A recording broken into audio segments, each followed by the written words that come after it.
भाषार्थ। इन मंत्रों में यही प्रयोजन है कि अंक, बीज और रेखा भेद से जो 3 प्रकार का गणित विद्या सिद्ध की है, उनमें से प्रथम अंक 1 जो संख्या है, सो 2 बार गणने से 2 की वाचक होती है।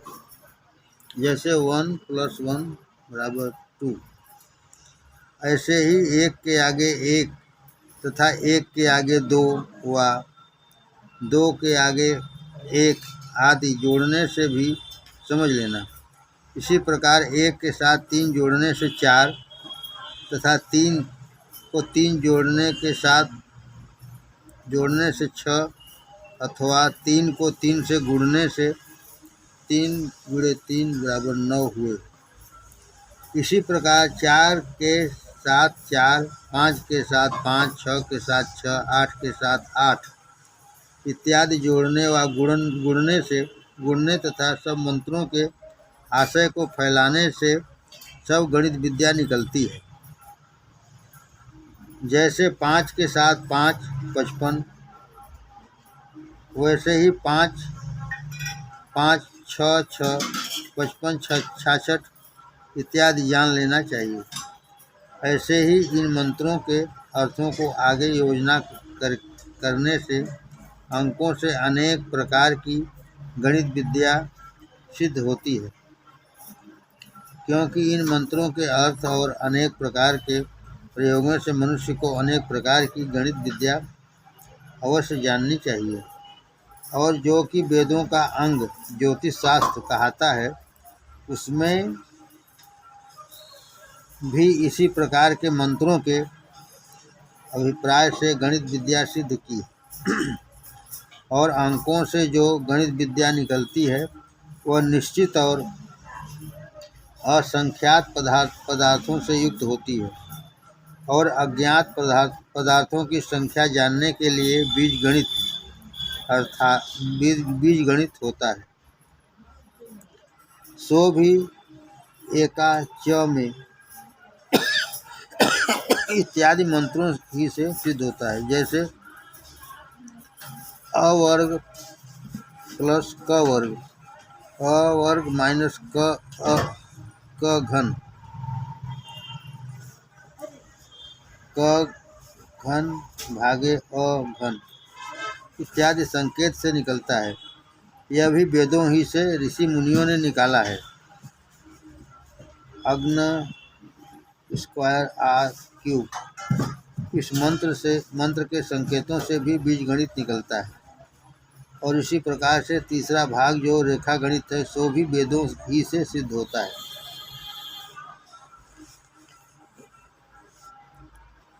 इन मंत्रों से रेखा गणित का प्रकाश किया है, क्योंकि वेदी की रचना में रेखा गणित का ही उपदेश है। जैसे त्रिकोण, चौकोन, सेन, पक्षी के आकार और गोल आदि जो वेदी का आकार किया जाता है, सो आर्यों ने रेखा गणित ही का दृष्टांत माना था।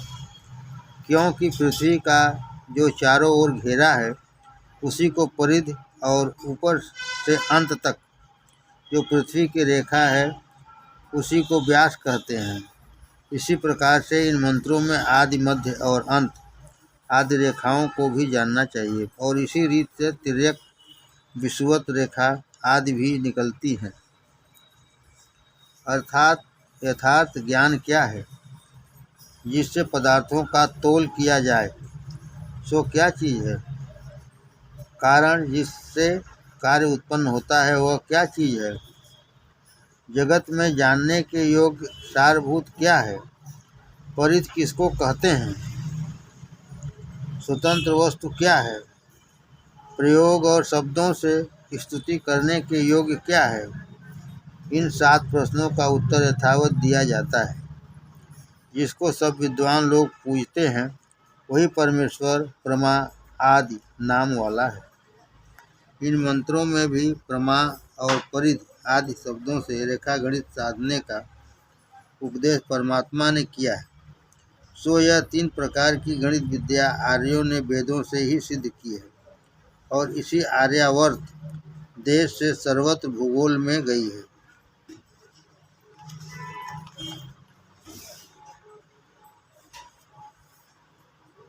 अथेश्वर स्तुति प्रार्थना याचना समर्पण उपासना विद्या विषय।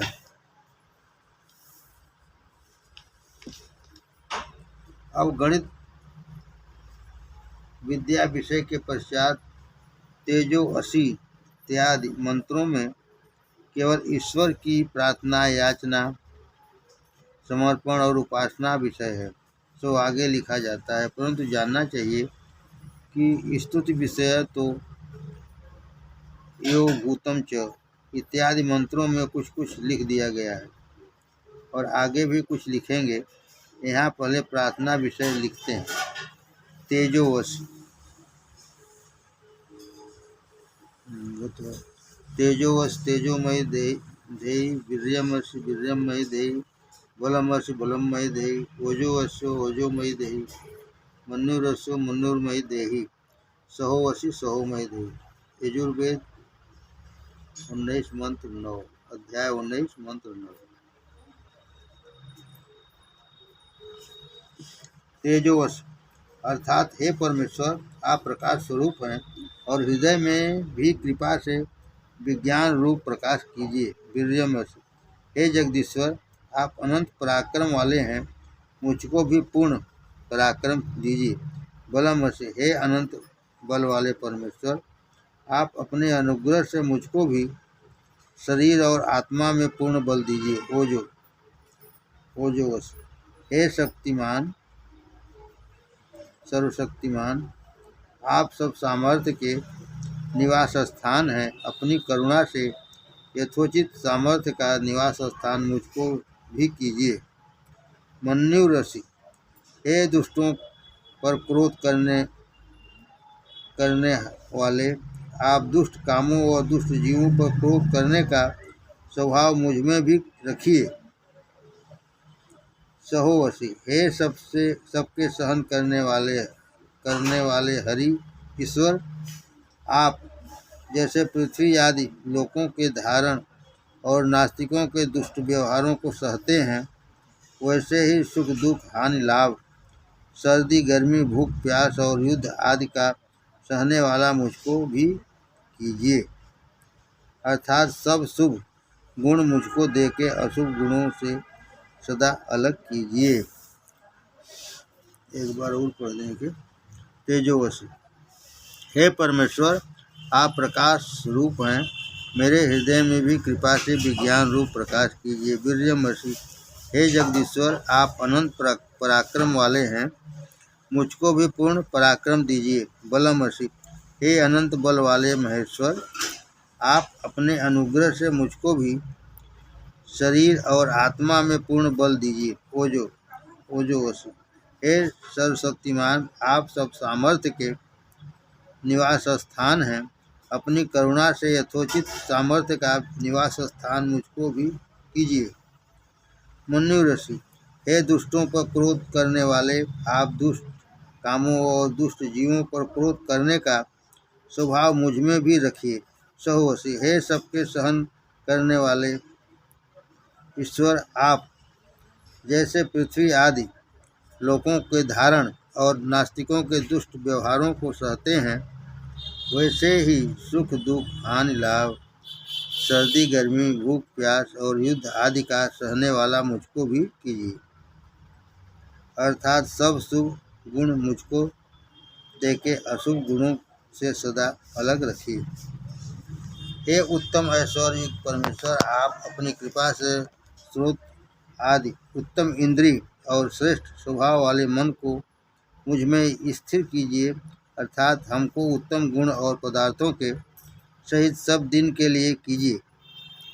हे परम धन वाले ईश्वर, आप उत्तम राज्य आदि धन वाले हमको सदा के लिए कीजिए। मनुष्यों के लिए ईश्वर की यह आज्ञा है कि हे मनुष्यों, तुम लोग सब काल में सब प्रकार से उत्तम गुणों का ग्रहण और उत्तम ही कर्मों का सेवन सदा करते रहो। हे भगवान, आपकी कृपा से हम लोगों की सब इच्छा सर्वदा सत्य ही होती रहे। हे ईश्वर, आपकी कृपा से हम लोगों की सब इच्छा सर्वदा सत्य ही होती रहे तथा सदा सत्य ही कर्म करने की इच्छा हो, किंतु चक्रवर्ती राज्य आदि बड़े बड़े काम करने की योग्यता हमारे बीच में स्थिर कीजिए। इस मंत्र का यह अभिप्राय है कि हे परमात्मन, आप अपनी कृपा से जो अत्यंत उत्तम सत्य विद्यादि शुभ गुणों को धारण करने के योग्य बुद्धि है, उससे युक्त हम लोगों को कीजिए कि जिसके प्रताप से देव अर्थात विद्वान और पितर अर्थात ज्ञानी होके हम लोग आपकी उपासना सब दिन करते रहें। स्वाहा इस शब्द का अर्थ निरुक्कार यास्क मुनि जी ने अनेक प्रकार से कहा है। सो लिखते हैं,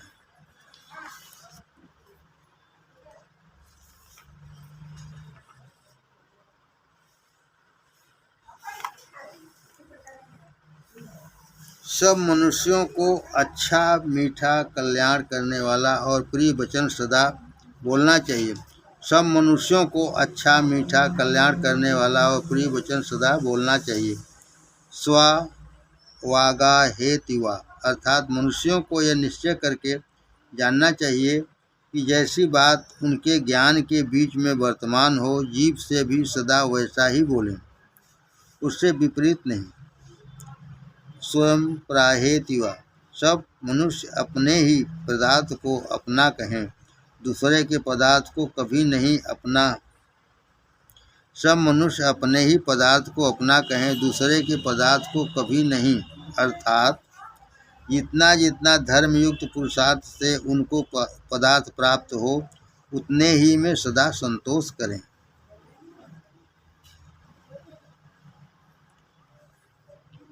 सब मनुष्य अपने ही पदार्थ को अपना कहें, दूसरे के पदार्थ को कभी नहीं। अर्थात जितना जितना धर्मयुक्त पुरुषार्थ से उनको पदार्थ प्राप्त हो, उतने ही में सदा संतोष करें।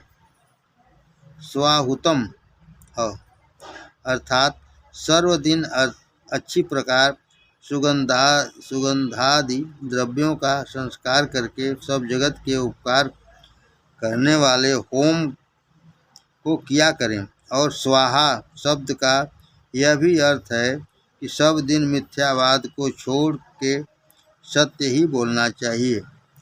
स्वाहा का अर्थ, स्वाहा शब्द का यह भी अर्थ है कि सब दिन मिथ्यावाद को छोड़कर सत्य ही बोलना चाहिए।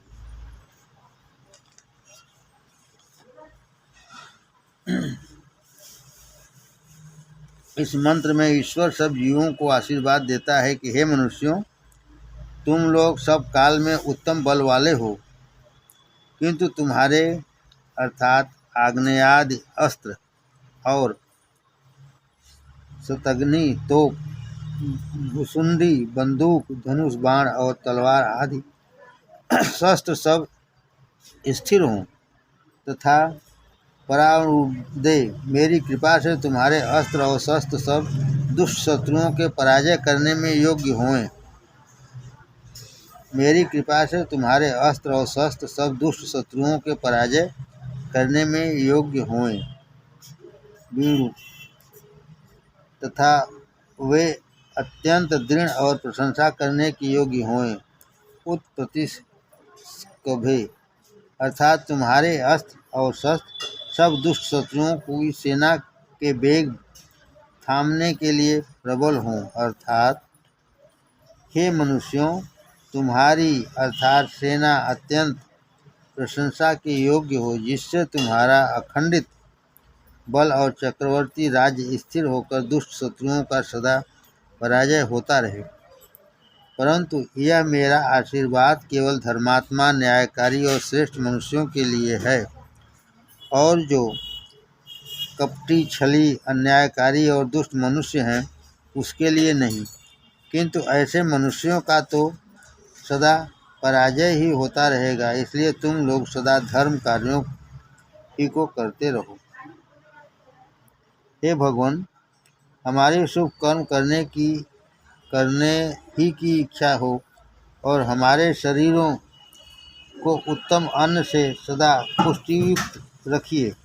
अर्थात अपनी कृपा से हमको सदा उत्तम, पराक्रम युक्त और दृढ़ प्रयत्न वाले कीजिए।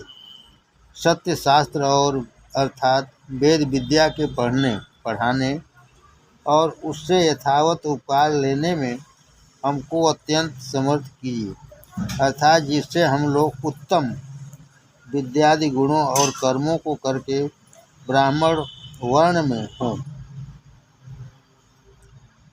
हे परमेश्वर, आपके अनुग्रह से हम लोग चक्रवर्ती राज्य और शूरवीर पुरुषों की सेना से युक्त हों कि क्षत्रिय वर्ण के अधिकारी हमको कीजिए। जैसे पृथ्वी, सूर्य, अग्नि, जल और वायु आदि पदार्थों से सब जगत का प्रकाश और उपकार होता है, वैसे ही जैसे पृथ्वी, सूर्य, अग्नि, जल और वायु आदि पदार्थों से सब जगत का प्रकाश और उपकार होता है, वैसे ही कला, कौशल, विमान आदि यान चलाने के लिए हमको उत्तम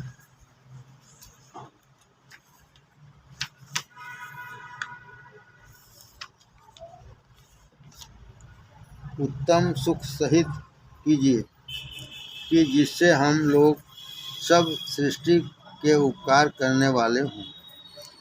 हे न्याय करने वाले ईश्वर, आप न्यायकारी हैं, वैसे हमको भी न्यायकारी कीजिए। हे भगवान, जैसे आप निर्वैर होके सबसे बरतते हो, वैसे ही सबसे वैर रहित हमको भी कीजिए। हे परम कारुणिक, हमारे लिए उत्तम राज्य, उत्तम धन और शुभ गुण दीजिए। हे परमेश्वर, आप ब्राह्मणों को हमारे बीच में उत्तम विद्या युक्त कीजिए।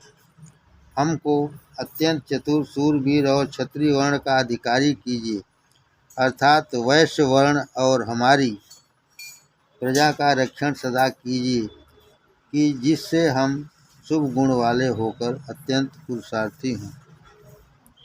हे सर्वव्यापक जगदीश्वर, जैसे जगत अवस्था में मेरा मन दूर दूर घूमने वाला, सब इंद्रियों का स्वामी तथा ज्ञान आदि दिव्य गुण वाला और प्रकाश स्वरूप रहता है, वैसे ही निद्रा अवस्था में भी शुद्ध और आनंद युक्त रहे।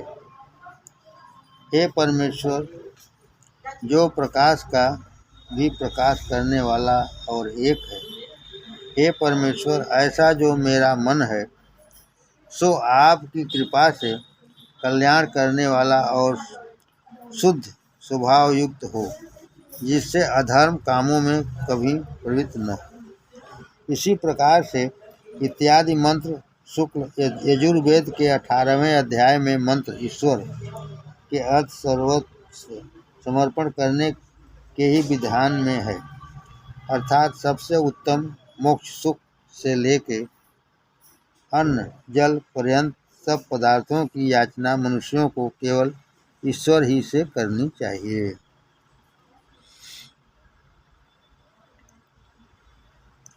सबसे उत्तम मोक्ष सुख से लेके अन्न जल पर्यंत सब पदार्थों की याचना मनुष्यों को केवल ईश्वर से ही करनी चाहिए। यज्ञ नाम विष्णु का है, जो कि सब जगत में व्यापक हो रहा है। उसी परमेश्वर के अर्थ सब चीज समर्पण कर देना चाहिए। यज्ञ नाम विष्णु का है, जो कि सब जगत में व्यापक हो रहा है। उसी परमेश्वर के अर्थ सब चीज समर्पण कर देना चाहिए। इस विषय में यह मंत्र है कि सब मनुष्य अपनी आयु को ईश्वर की सेवा और उसकी आज्ञा पालन में समर्पित करें। इस विषय में यह मंत्र है कि सब मनुष्य अपनी आयु को ईश्वर की सेवा और उसकी आज्ञा पालन में समर्पित करें, अर्थात अपना प्राण भी ईश्वर के अर्थ कर देवें। जो प्रत्यक्ष प्रमाण और आँख, जो श्रवण विद्या और शब्द प्रमाण आदि, वाणी, मन और विज्ञान, जीव तथा चारों वेद को पढ़ के जो पुरुषार्थ किया है, जो प्रकाश, जो सब सुख, जो उत्तम कर्मों का फल और स्थान, जो कि पूर्वोक्त 3 प्रकार का यज्ञ किया जाता है, ये सब ईश्वर की प्रसन्नता के अर्थ समर्पित कर देना अवश्य। जो स्तुति का समूह, सब क्रियाओं की विद्या, ऋग्वेद अर्थात स्तुति स्तोत्र, सब गान करने की विद्या, चकार से अथर्ववेद, बृहत्, बड़े बड़े सब पदार्थ और रथंतरम च, शिल्प विद्या आदि के फलों में से जो जो फल अपने अधीन हो, वे सब परमेश्वर के समर्पण रख कर दें, क्योंकि सब वस्तु ईश्वर ही की बनाई है। इस प्रकार से जो मनुष्य अपनी सब चीज़ें परमेश्वर के अर्थ समर्पित कर देता है, उसके लिए परम कारुणिक परमात्मा सब सुख देता है, इसमें संदेह नहीं। अर्थात परमात्मा की कृपा की लहर और परम प्रकाश रूप विज्ञान प्राप्ति में शुद्ध होके तथा सब संसार के बीच में कीर्तिमान होके हम लोग परमानंद स्वरूप मोक्ष सुख को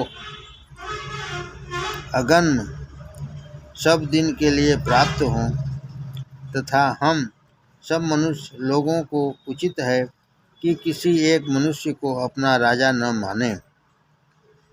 हम सब मनुष्यों को उचित है कि किसी एक मनुष्य को अपना राजा न माने, क्योंकि ऐसा अभागी कौन मनुष्य है कि जो सर्वज्ञ न्यायकारी सबके पिता एक परमेश्वर को छोड़ के दूसरे की उपासना करे या राजा माने।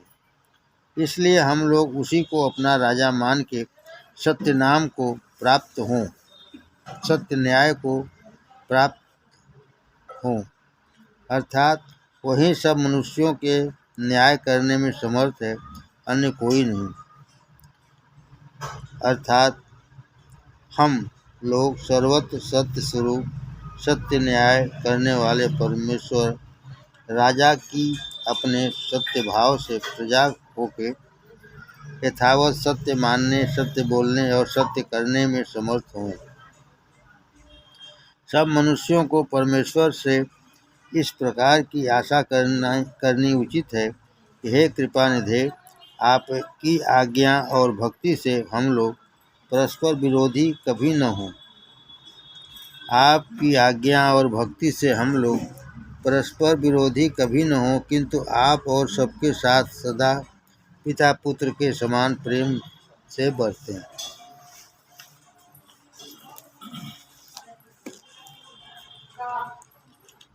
अथो उपासना विषय संक्षिप्त।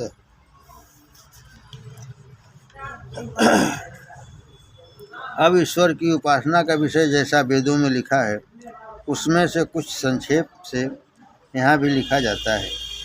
इसका अभिप्राय यह है कि जीव को परमेश्वर की उपासना नित्य करनी उचित है, अर्थात उपासना समय में सब मनुष्य अपने मन को उसी में स्थिर करें।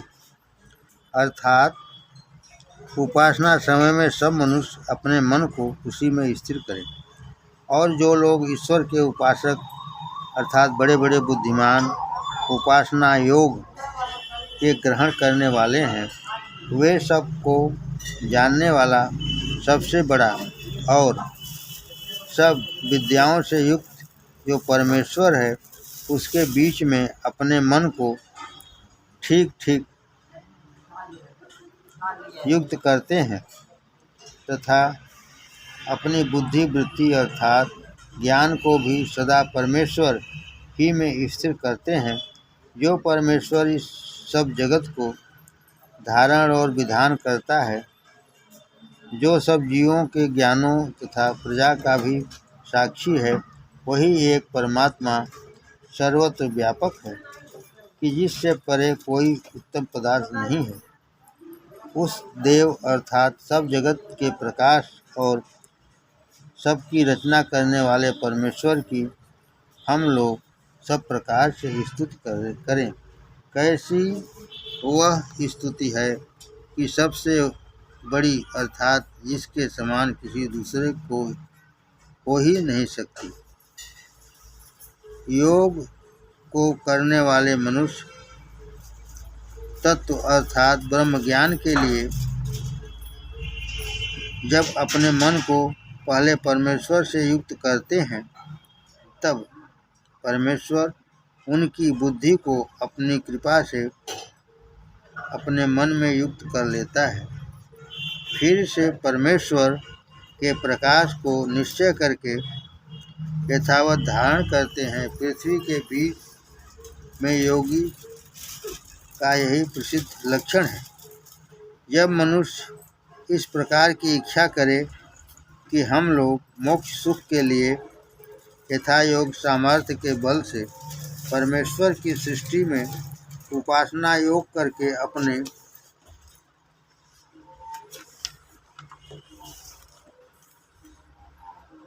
आत्मा को शुद्ध करें, जिससे अपने शुद्ध मन से परमेश्वर के प्रकाश रूप आनंद को प्राप्त हो। इसी प्रकार वह परमेश्वर देव भी उपासकों को अत्यंत सुख को दे के उनकी बुद्धि के साथ अपने आनंद स्वरूप प्रकाश को करता है, तथा वही अंतर्यामी परमात्मा अपनी कृपा से उनको युक्त करके उनके आत्माओं में बड़े प्रकाश को प्रकट करता है। और जो सब जगत का पिता है, वही उन उपासकों को ज्ञान और आनंद आदि से परिपूर्ण कर देता है। परंतु जो मनुष्य सत्य प्रेम भक्ति से परमेश्वर की उपासना करेंगे,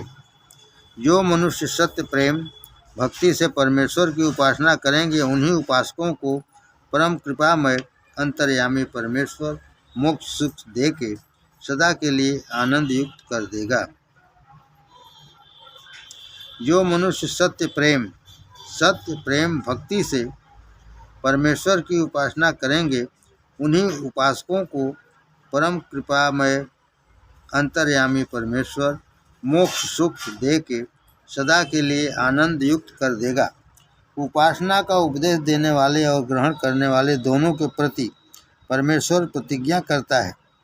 उपासना का उपदेश देने वाले या ग्रहण करने वाले दोनों के प्रति परमेश्वर प्रतिज्ञा करता है कि जब तुम सनातन ब्रह्म की सत्य प्रेम भाव से अपने आत्मा को स्थिर करके नमस्कारादि रीत से उपासना करोगे, तब मैं तुमको आशीर्वाद देऊंगा कि सत्य कीर्ति तुम दोनों को प्राप्त हो।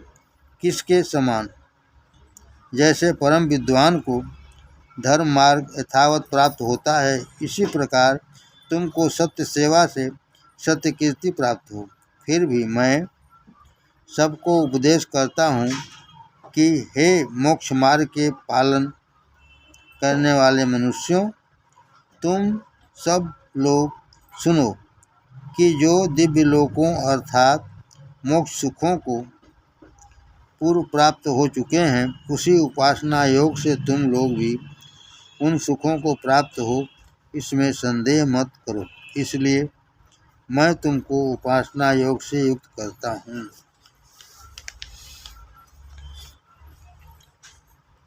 जो विद्वान योगी लोग और ध्यान करने वाले हैं, वे यथायोग विभाग से नाड़ियों में अपने आत्मा से परमेश्वर की धारणा करते हैं।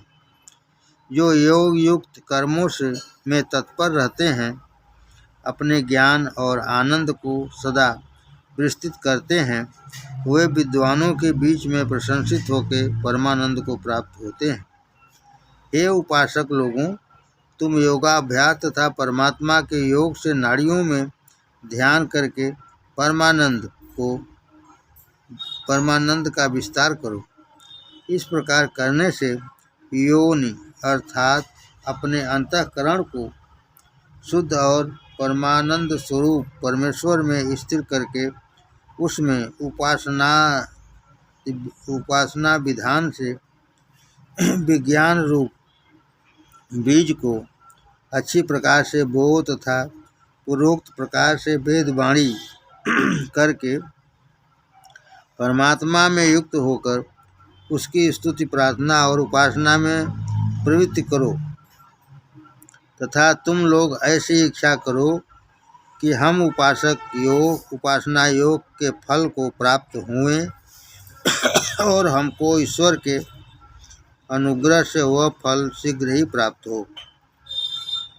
कैसा वह फल है जो परिपक्व शुद्ध परम आनंद से भरा हुआ और मुक्त सुख को प्राप्त करने वाला है, अर्थात वह उपासना योग वृत्ति कैसी है कि सब क्लेशों को नाश करने वाली और सब शांति आदि गुणों से पूर्ण है।